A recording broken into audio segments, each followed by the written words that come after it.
So John, how do you start the takeaway? What's the takeaway on the golf swing? Well, you know, the takeaway, I guess ideally you'd have a workstation where you could monitor, you could use anything like sticks. I have a hoop here that kind of visually makes it pretty simple, I think. And then I put another hoop that is matched up here. You can see it's tracing.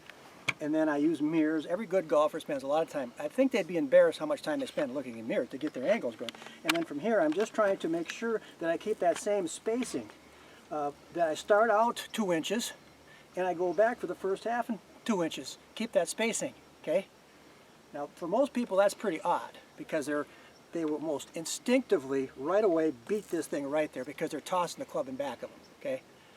So if you have this, the key is if you're not matched up and you lose track of the face, which I'm trying to hit this thing square, I'm trying to bring it back here, then why do you go first right there and it's over? It generally comes a big loop.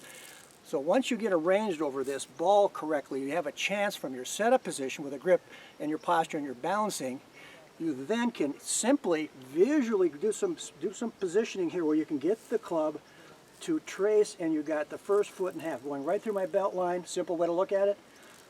And then on the way through, it's going to reproduce right on this other side, do the same thing.